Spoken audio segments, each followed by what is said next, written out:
Hello, friends. Welcome to another episode of It's About Everything. Today's topic is related to recycling of lights that we use for decorative purposes in Christmas, Diwali, Eid, New Year, or any other occasions. And today I'm going to show you how you can recycle these lights that are damaged to a new one. And in the light you can see in my hand, they actually runs on 220 volts, and all the bulbs are in series. They are not LEDs, they are incandescent bulbs. You can see if I can bring it here, they are not LED lights, and all of these bulbs are in series, just like these tiny bulbs. They're all in series and distributed in two or three groups. Each group has a bunch of bulbs that are in series, and that group is distributed in two or three groups in order to distribute the voltage across the line. Now you can see it's not two wires, it has multiple wires that is going to each group. Now what happens is, if one bulb fails, one group completely dies out and it doesn't work. So any four bulb that goes out, the entire light is done. It's not going to work. So what I'm going to do is, I'm going to cut open each and every bulb, and I'm going to connect it in, not in series but in parallel, in a wire, and I'm going to run those with far lower voltage than 220 volts. I'm going to use a transformer or a driver circuit or anything that gives a lower voltage to run the entire circuit. It's going to work on low voltage, so probably 12 volt or maybe 6 volts, because these bulbs close from 3 volt to 12 volt, they can take that voltage. So I'm going to make that, and I'm going to use new wires. So here is the process. Okay, so in order to do it, first of all, you need to cut each and every bulb. Now you can see I have already a bunch of these bulbs ready to be fitted, and I'm going to show you the process how I did it. First I took these wires, this entire series, and I used a cutter to cut open each and every bulb.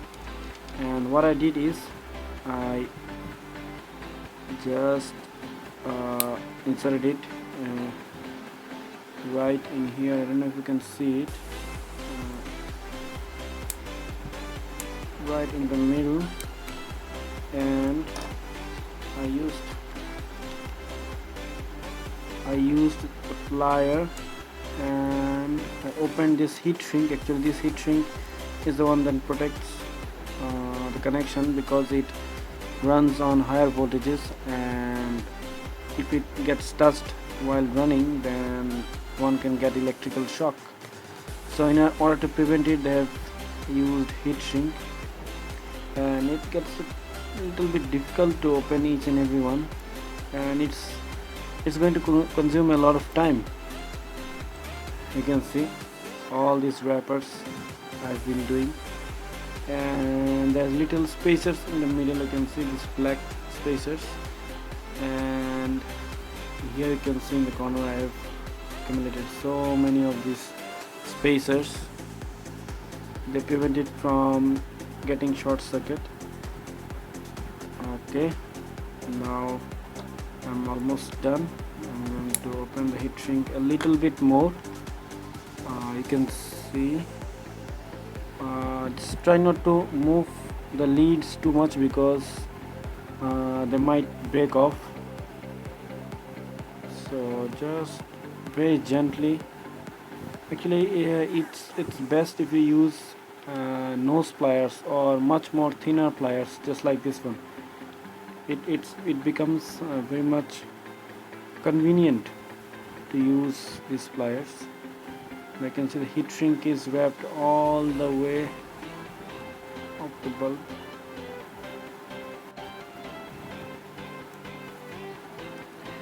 There we go. It's done, and this is the bulb. This is the tiny little bulb.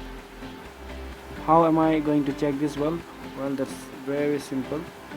I'm going to take a small battery,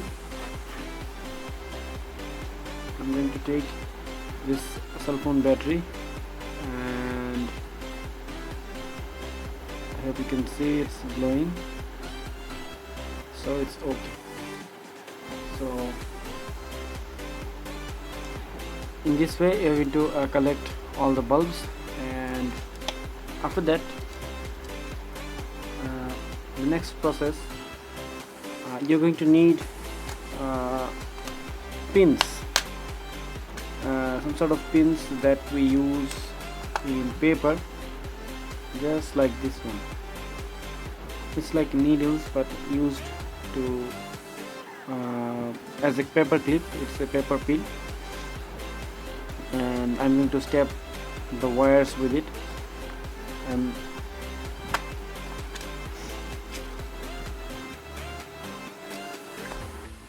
okay, so here you can see I have already made the lights, and here you can see how I have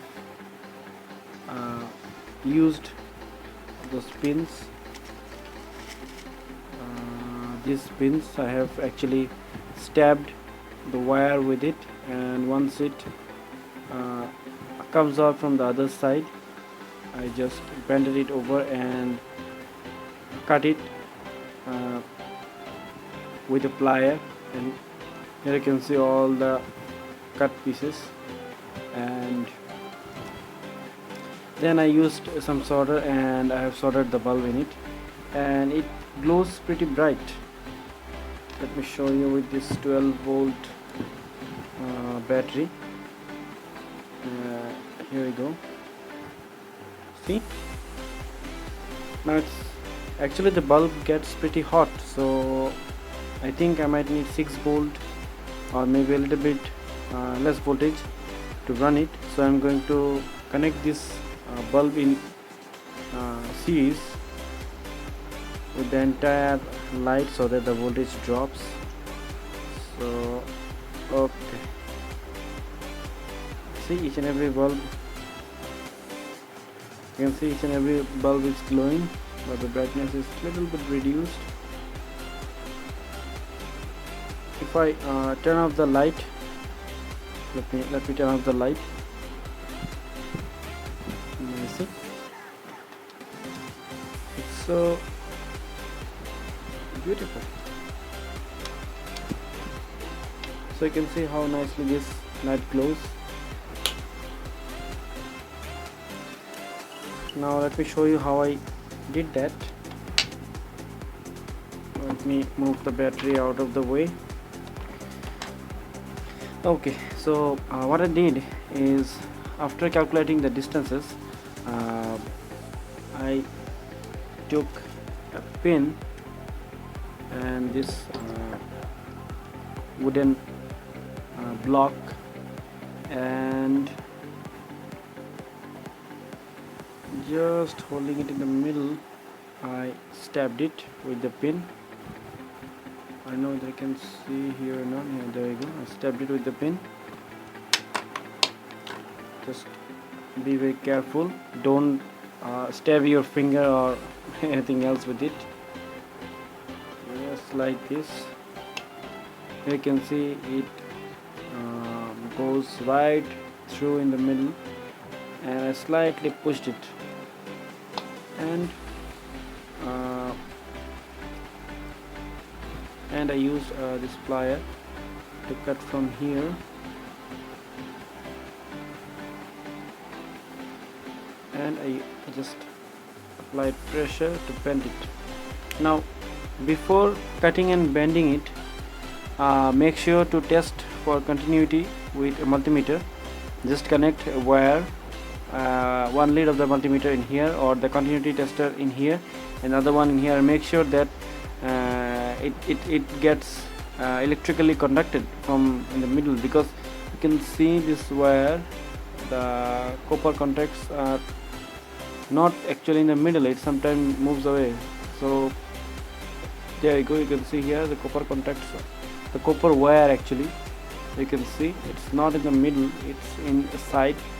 So suppose you are pushing a hole with this pin, and the pin goes from the middle, but it never touches with it. Camera is not focusing here. It goes from the middle, but it's not touching the wire, so it's useless. So test for continuity, and if you find that the continuity tester is not beeping, that means you need to pull out the pin and then poke in a new place, and after you get the continuity signal, then use the plier to cut it. So after I have done that, I have soldered. You can see I have soldered here, and I have attached the bulbs. Now you might be thinking why I took such a thick wire. That's because you can see both the ends are open. I can strip this wire, and if I needed more length of these lights, then I can attach a new light in here and extend the length of this light, and in this way. Plus there is another advantage here. If suppose one bulb gets fused, the entire light is going to be unaffected. It's not going to be affected with it, and I can easily replace it. All I need to do is just use the soldering iron and solder a new bulb in it, and in this way I can go on. So in this way I am recycling it. The wire is pretty durable, and it's going to last a long time. And these bulbs, after I run out of these bulbs and I have no more bulbs like this, I'm going to solder LEDs in here, and I can use an LED driver to run it. So this is how I did it, and you can also do it at your home. It's very simple, and plus it's actually cheap, because a lot of people are there who throw out lights like this. You can see this type of lights they throw out when they are not working, but actually 98% of all the bulbs are actually in good condition, because here you can see all the bulbs that I've taken out, only 3 or 4 bulbs were actually blown out, and the rest are okay. So you can just get them for free, and all you need to do is just spend some time, cut the wires and open the bulbs and use some wire, and you can make your own light. Now I'm thinking of making a light chaser, which used to be an LED chaser. You know, the lights blink and it's like circling and following a pattern or design. So I'm thinking of making this type of LED chaser, or you can say incandescent bulb chaser lights with a 555 IC or something like that. So I'm thinking of building a similar circuit with CD, I think CD4017 is the IC, the decade counter IC I'm going to use, and I'm going to this blinking lights decorative thing I'm going to make recently in a new project. So that's why I'm gathering all these bulbs, and it takes a little bit time to get all these bulbs out. So there you go. Recycle, reduce the consumption, and recycling reduces the carbon emission. In this way you can help environment from getting polluted, and it's actually cheap. Recycling saves a lot of money. So I hope you like this video today, and don't forget to subscribe my channel, and I hope you will like few of my other videos about making a DC fan. You can click right here to see my new videos, and I'll give a link about few of my other videos in the description. So please do have a look, subscribe, like, and share my channel. I do appreciate it, because your subscription inspires me to make new videos like this. So thank you, have a good day.